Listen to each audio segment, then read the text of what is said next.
Indonesia பகுதியை ஆண்ட ஸ்ரீவிஜய மன்னர் சூளாமணிவர்மன் சோழ நாட்டில் ஒரு புத்த விகாரம் கட்டணும்னு ஆசைப்படுறாரு.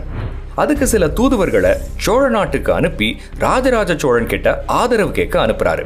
இதுக்கு ராஜராஜ சோழன் ஒத்துக்கிட்டு இந்த புத்த விகாரத்துக்காக ஆனைமங்கலம்ங்கிற ஊரை தானமா கொடுக்கறாரு.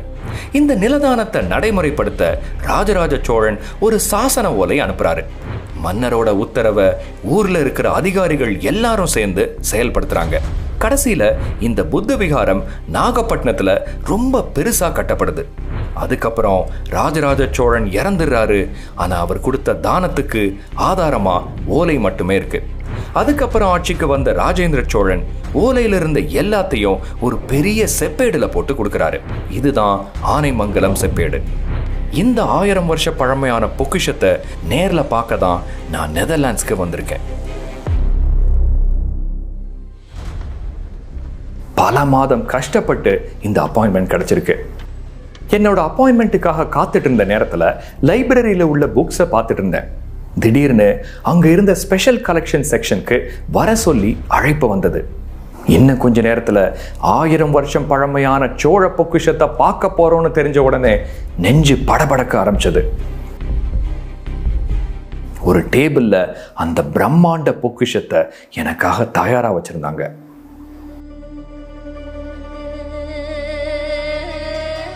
ஆயிரம் வருஷம் பழமையான சோழ பொக்கிஷம்.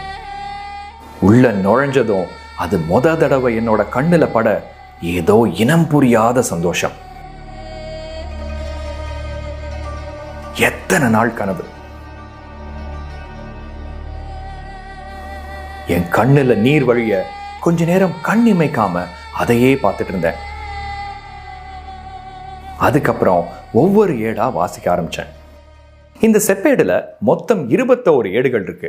மொத 5 ஏடுகள் சமஸ்கிருதத்திலையும் மீதி 16 ஏடுகள் தமிழ்லையும் இருக்கு. 14 இன்ச் நீளமும் 5 இன்ச் அகலத்தோட கிட்டத்தட்ட 30 கிலோ எடை கொண்டது.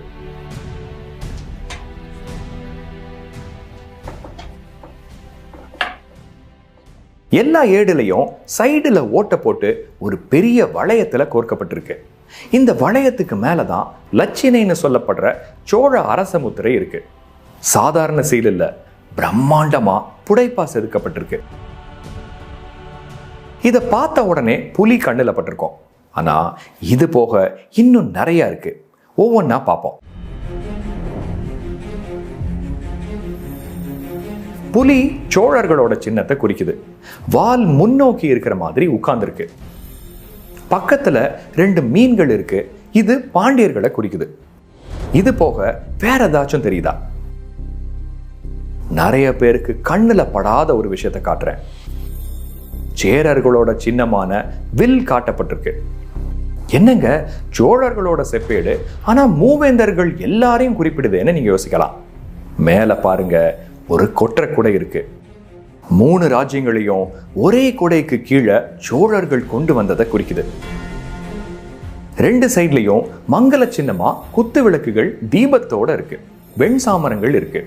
எவ்வளவு அற்புதம் பாருங்க.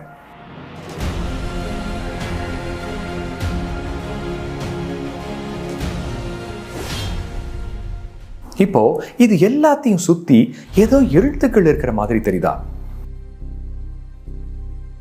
இது என்னதுன்னு பார்ப்போம். ராஜத் ராஜன்ய மக்குட ஸ்ரேணி ரத்னேஷு சாசனம் ஏதத் ராஜேந்திர சோழஸ்ய பரகேசரி வர்மணக. இது முழுக்க முழுக்க கிரந்தத்துல எழுதியிருக்கு. ராஜத் ராஜன்ய மக்குட ஸ்ரேணி ரத்னேஷு சாசனம் ஏதத் ராஜேந்திர சோழஸ்ய பரகேசரி வர்ம. இதுல என்ன சொல்றாங்கன்னா, அரசர்களோட மகுடங்கள்ல ரத்னமா திகழக்கூடிய இந்த சாசனம் பரகேசரி வர்மனான ராஜேந்திர சோழனோடது. என்ன மாதிரி இருக்கு பாருங்க.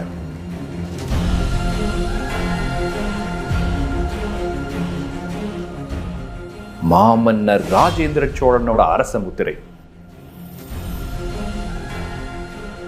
இப்போ உங்களுக்கு இன்னொரு விஷயம் சொல்றேன். சோழர்கள்னு சொல்லணுமா இல்ல சோழர்கள்னு சொல்லணுமான்னு நீங்க யோசிச்சிருக்கலாம்.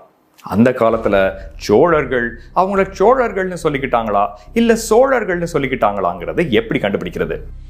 தமிழ்ல ச அப்படிங்கிற எழுத்து ச ச ஷன்னு எப்படி வேணா வரலாம். ஆனா கிரந்த எழுத்துக்கள்ல சங்கிறது வேற, சங்கிறது வேற. இங்க என்ன எழுதியிருக்கு பாருங்க. ஏதத் ராஜேந்திர சோழஸ்ய பரகேசரி வர்மணக.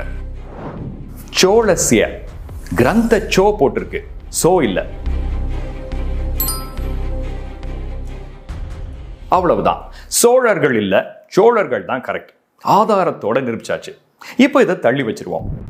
இந்த லட்சணையோட டயமீட்டர் 11 சென்டிமீட்டர். இது மொத்தமும் ஒரு அழகான தாமரை பீடத்தில் இருக்கு பாருங்க. எவ்வளவு அழகா செஞ்சிருக்காங்க.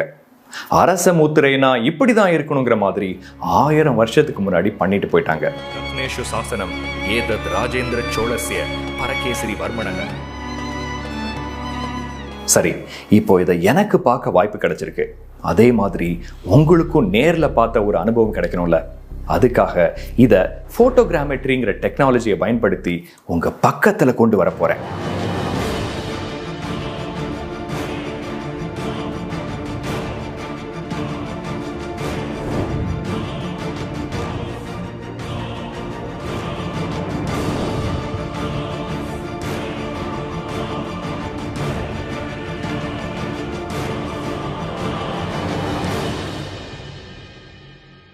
ராஜேந்திர சோழன் கைப்பட கொடுத்த 1000 வருஷ பொக்கிஷம் உங்க கண்ணு முன்னால.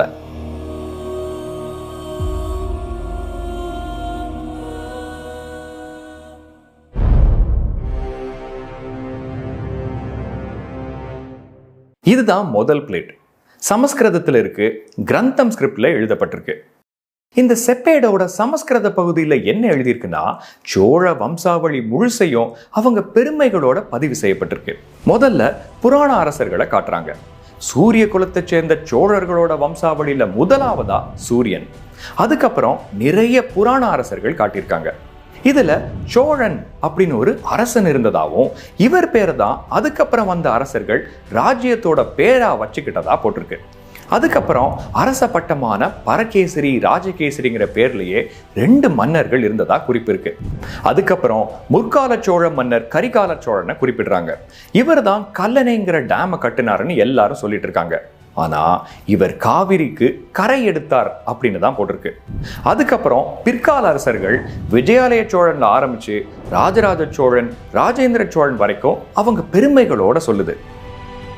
இந்த செப்பேடு நம்ம வரலாறு தெரிஞ்சுக்கிறதுக்கு எவ்வளவு உதவியா இருக்கு பாருங்க.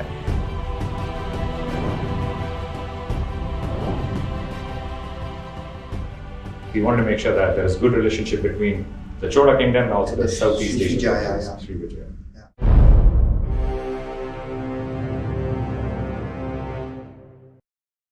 இப்போ தமிழ் பகுதிக்கு வருவோம். இதுல என்ன எழுதியிருக்குன்னு உங்களுக்கு ஏற்கனவே சொல்லிட்டேன். இப்போ இதுல கொஞ்சம் உங்களுக்கு வாசிச்சும் காட்டுறேன். ஸ்வஸ்தி ஸ்ரீ கோநேரின்மை கொண்டான் க்ஷத்ரிய சிகாமணி வளநாட்டு. ஸ்வஸ்தி ஸ்ரீ கோநேரின்மை கொண்டான் க்ஷத்ரிய சிகாமணி வளநாட்டு பட்டின கூற்றத்து நாட்டார்க்கும். கிடாரத்தரையன் சூளாமணி பன்மன் நாகப்பட்டினத்தை எடுப்பிக்கின்ற சூளாமணி பன்ம விகாரத்து பள்ளிக்கு. இங்க பாருங்க, ஆனைமங்கலம்னு போட்டிருக்கு. இதுல ராஜராஜ சோழனோட மெய்கீர்த்தி போட்டிருக்கு. திருமகள் போல பெருநில செல்வியும் தனக்கே உரிமை போண்டமை மனக்கொள. எவ்வளவோ விஷயம் பார்த்துட்டோம். ஆனா நம்ம ஆனைமங்கலம் செப்பேடு இங்க எப்படி வந்துச்சு?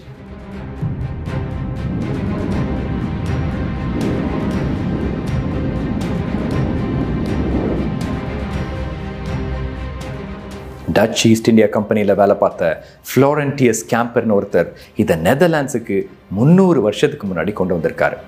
தஞ்சாவூரில் கொடுக்கப்பட்ட இந்த செப்பேடுக்கு இன்னைக்கு இருக்கிற பேரு லெய்டன் காப்பர் பிளேட்ஸ். முதல்ல இப்படி கூப்பிடுறதை நிறுத்தணும். ஏன்னா இதுக்கு சோழர்கள் வச்ச பேரே ஆனைமங்கலம் செப்பேடு. என்ன ஆதாரம்னு கேட்டீங்கன்னா, இந்த லட்சணைக்கு பின்னால என்ன போட்டிருக்குன்னு பாருங்க. ஆனைமங்கலம், ஆனைமங்கலம்.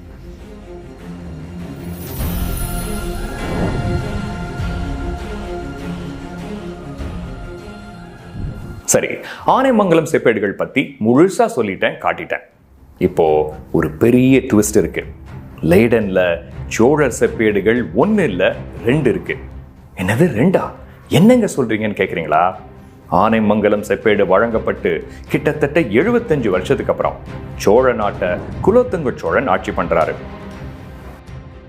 அப்போ கடாரத்தரசரோட தூதுவர்கள் 2 பேரு அவரை பார்க்க வர்றாங்க. விகாரத்துக்கு கொடுக்கப்பட்ட நிபந்தம் நடுவுல இருக்கிற காணியாளர்கள்னால தடைப்படுது. அதனால அவங்கள நீக்கி நாங்களே அதை நிர்வகிக்க உத்தரவு கொடுக்கணும்னு கேட்கிறாங்க. அதுக்கு அவர் ஒத்துக்கிட்டு புதிய செப்பேடு வழங்குறார். எதுவும் இங்க பாதுகாக்கப்படுது. இதுக்கு பேரு லைடன் ஸ்மாலர் பிளேட்ஸ். குலோத்துங்க சோழனோட அரச முத்திரையோட இருக்கு. சபா சூடா ரத்னாய ஷாசனம் ஸ்ரீ குலோத்துங்க சோழஸ்ய ராஜ. வெறும் 3 பிளேட்ஸ் மட்டுமே இருக்கு. ஆனா எல்லாமே தமிழ்ல இருக்கு. கோவி ராஜகேசரி பன்மரான சக்கரவர்த்திகள் ஸ்ரீ குலோத்துங்க சோழதேவர். இவ்வளவு நேரத்துல என்னோட எக்ஸைட்மெண்ட் கொஞ்சம் கூட தணியல. ஆனா அதுக்குள்ள என்னோட அப்பாயின்மெண்ட் முடிஞ்சிருச்சு. ஆனைமங்கலம் செப்பேடுகள் என் கண்ணு முன்னாடி அப்படியே மறைஞ்சு போச்சு. ஏக்கமா இருந்தாலும் ஏதோ பெருசா சாதிச்சிட்டதா ஒரு மன திருப்தி. சரி, நிறைய காட்டிட்டேன். இப்ப வீடியோவை முடிச்சிடலாமா? கதையோட முடிவு என்னன்னு தெரிய வேணாமா? இப்பேற்பட்ட சூளாமணி விகாரம் இப்போ எங்க இருக்கு, எப்படி இருக்குன்னு தெரிய வேணாமா? ராஜராஜ சோழன் கொடுத்த நிபந்தத்துல பிரம்மாண்டமா உருவான சூளாமணி விகாரம் பல 100 வருஷத்துக்கு நாகப்பட்டினத்துல முக்கியமான புத்த மத தலமா விளங்குது. பலவித ராஜ்யங்களை பாக்குது. எத்தனையோ போர்களை தாண்டி நிக்குது. ஆனா அதுக்கப்புறம் எந்த வரலாற்று தடயமும் இல்லை. காலம் உருண்டோடுது.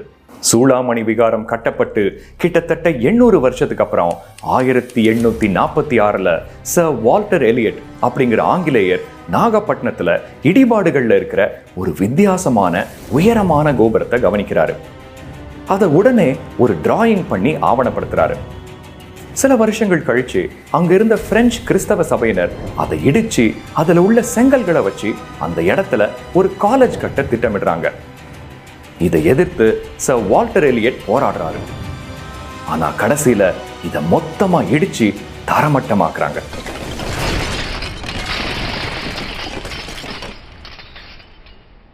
பிற்காலத்துல அந்த பகுதியில எங்க தோன்றினாலும் எக்கச்சக்கமா புத்தர் சிலைகளா கிடைக்குது.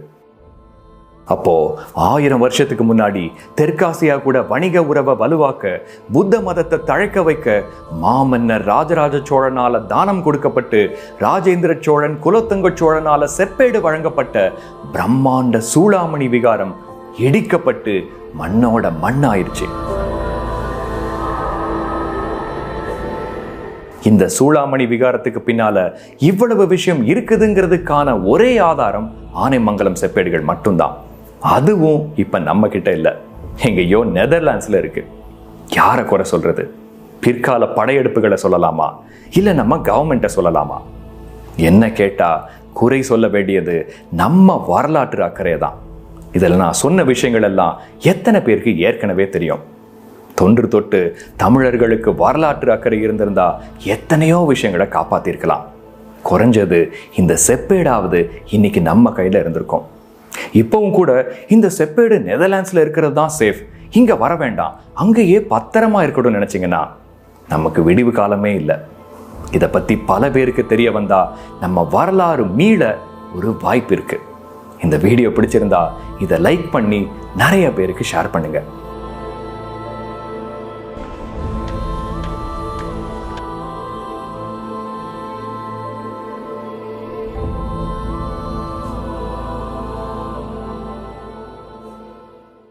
சரி, ஆனைமங்கலம் செப்பேடை பத்தி உங்களுக்கு சொல்லி நேர்ல பார்த்த அனுபவத்தை கொடுத்ததுல எனக்கு ரொம்ப சந்தோஷம். இப்போ இதை விடையும் பழமையான பாண்டிய பொக்கிஷத்தை தேடி போவோமா? நம் பயணம் தொடரும்.